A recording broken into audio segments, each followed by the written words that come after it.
Hey guys, welcome to another installment of Allure of the Flies. Today we're going to be focusing on the first chapter of the novel. Mainly we'll be going through some of the characters of the novel, some descriptions, as well as some symbols and then major themes, and that'll be it for today. Before I do that, I want to say hope you guys are doing well, and if you have any questions or concerns, please email me. I try to respond by the end of each day by around 3 p.m. But I hope overall you're doing well with this virtual school thing. So let's start with the novel. We'll be starting with the characters. So first, let's talk about Ralph. He's addressed as the fair-haired boy. He's one of the oldest kids, so he assumes kind of that leadership responsibility, as we'll see later on in the chapter, as well as he's the one that finds the conch,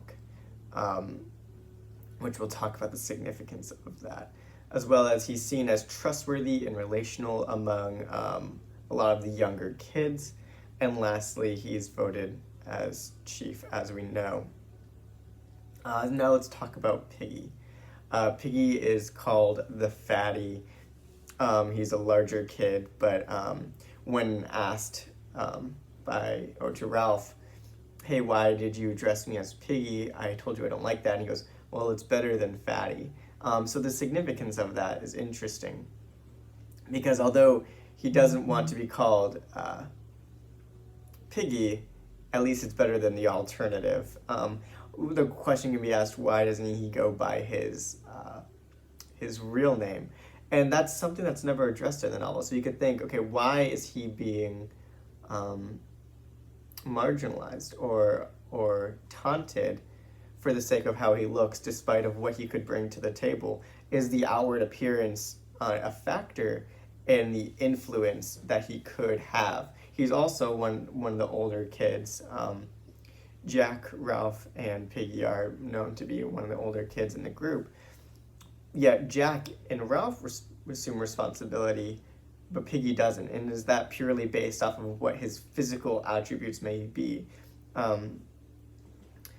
Which is an interesting thing to think about as we continue through this story. The next thing we'll talk about is what he kind of does for Ralph. It can be assumed that he brings this rationality towards the leadership that Ralph assumes. For example, the use of the conch to gather. You see, Ralph found the conch in the water and picked it up, and Piggy was the one that explained, hey, it can make a noise. And so Ralph tries to make a noise out of it and eventually gets to it, and then he goes, hey, you can make that noise and maybe kids will show up to gather. So there's this rationality and this intellect that Piggy brings to the table. One can assume that is symbolized through the glasses, but we'll talk about that a little later on in the video. He also decides to get a list of names of everyone that comes and shows up to the community circle that seems to be forming because of the shell. And he believes that this is because if we get each other's names, we can then work together in the sense of community. Again, this is rational and it's smart. He's trying to symbolize some civilization now that they're stuck on this island together. And lastly, he finds importance in the little kids. If you notice, he goes up to every single little kid and asks their name. When it comes to Ralph and Jack and Simon going to explore, they tell, hey, Piggy, you can hang out with the little kids, keep getting the names. And we'll see how does that influence later chapters in the story. Is influence and some pseudo power over the little kids a benefit, or is that still a marginalized position? And then lastly about Piggy, he was brushed aside by Ralph and Jack. Once Ralph and Jack meet, they realize they're similar in some ways. They both have an inherent leadership quality to them. They're older, they're stronger. And so when Ralph meets someone similar to him, he then brushes the rationality of Piggy to the side. And we see that through the exploring scene that occurs. So now let's talk about Jack. He's the leader of the choir. There's this ominous tone when we first are introduced to this character, it's almost a very calm setting with Ralph and Piggy and the Littlins. Yet when the chorus members show up, they're wearing all black. What's interesting to note is that choir is generally related to religion, but it paints in a very ominous tone of this mysterious aspect of who are these choir members. And it's only once they are invited into the group and then Jack sees it fit to become part of the community, then they disrobe and have normal clothes underneath, just like the other children. We also see that he has red hair and blue eyes. Again, these are the characteristics I'm trying to show because they mentioned that, and so we can kind of keep them straight. So Jack is the one with red hair, Piggy is the larger one, and then Ralph is the fair-haired child. We also see that Jack wants to be the leader. He raises his hands like, I'm going to be the leader, and then when the vote comes, the only people that vote for him is the choir. What's interesting to note about the choir voting for him, however, is the fact that they do it almost out of fear.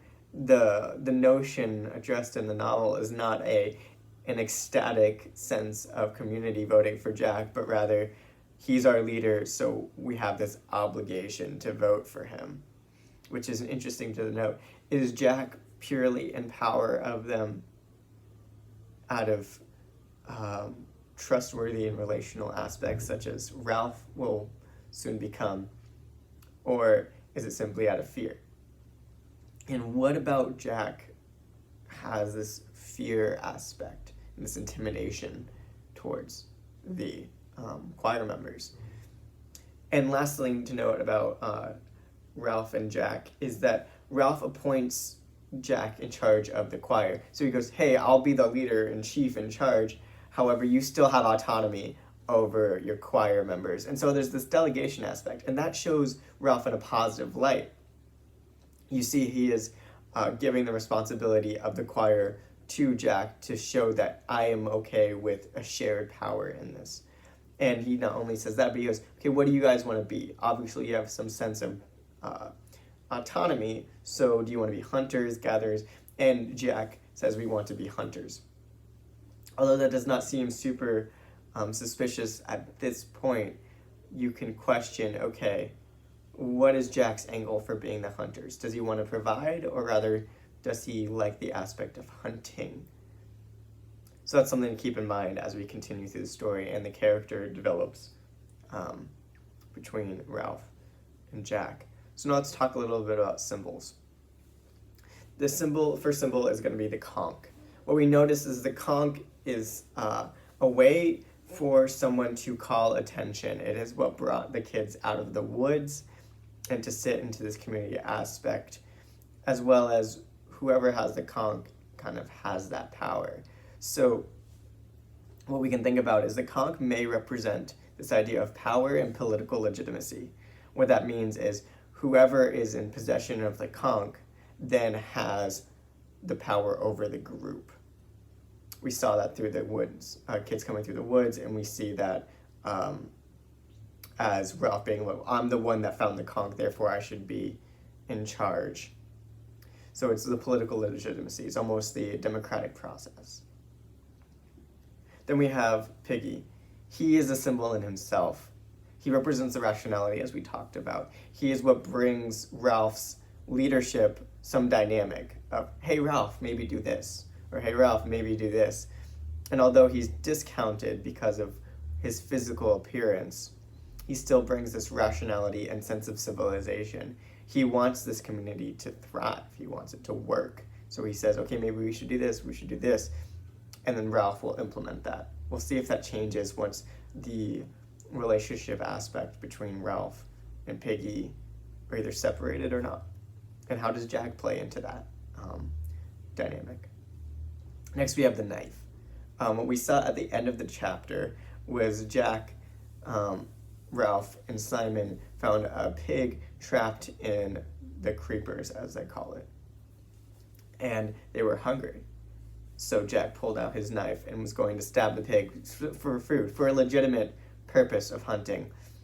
Yet, he waits, and the pig scurries off. And then Ralph asks, "Why didn't you stab him?" He goes, "Well, I was looking for a good place to stab it." And then they start talking about how to properly kill a pig to eat.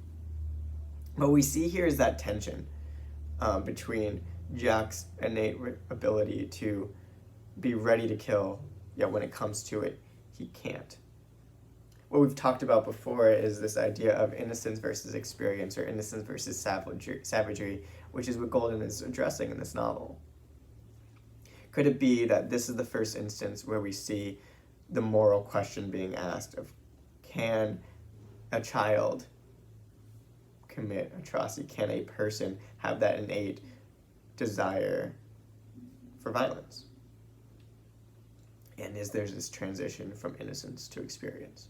So that's what the knife represents in this situation, is the decision that Jack had to make, and he ended up not being able to make it at this point. And last symbol that we're going to talk about is the meeting. This is significant because the meeting shows a sense of society and what is valued. It shows that the kids are trying to figure out some semblance of civilization. They've noticed that they're here alone, there's no adults, so it's up to them. So they think about, what are the major things that you need for a society to run? And they came up with, you need a leader, you need food, and you need some army, is kind of what they address with the idea of the hunters. He says, hey, you can be our army, to Jack. And so what they see is, we need security, we need food, and we need some sense of leadership. We'll see if those shift or those change throughout the novel. So how do the meetings run? Do kids show up? Do kids not show up? So that's a major theme or symbol to think about as we continue on through this novel. So now let's talk about some of the major themes. The major one that we'll be talking about in this chapter is the boys being at a state of innocence and savagery and the tension that it causes. As we saw originally with Jack, with the pig, he had that decision to make and was unable to make it. We see the innocence part of creating a society. They say, okay, we need to create some semblance of it. So what are our values? What are our morals? That's not savagery. That's a very civilized way to think. However, that's counteracted with the kids taunting Piggy when they find out his name or his nickname being Piggy. So there's a positive light to the community, but also this looming taunting that's happening. And again, if Piggy represents rationality, what is that saying about what the potential for the society could be? And lastly, the major theme of innocence and savagery is Jack's desire for power. He has this ominous fear tactic with the choir members, and we're going to see, is that showing his innate disposition for savagery as opposed to innocence? And how does Ralph play into that? And how does Piggy play into that? And how do the choir members play into it? So what we need to think about during the rest of this novel is, how do the characters symbolize various things, and what do they do and what they say influencing the text? How can we understand Golding's major theme of innocence and savagery through the characters as well as the different situations and symbols through the text? With that, that ends the lecture for today, and I look forward to seeing you guys next week. Have a great day.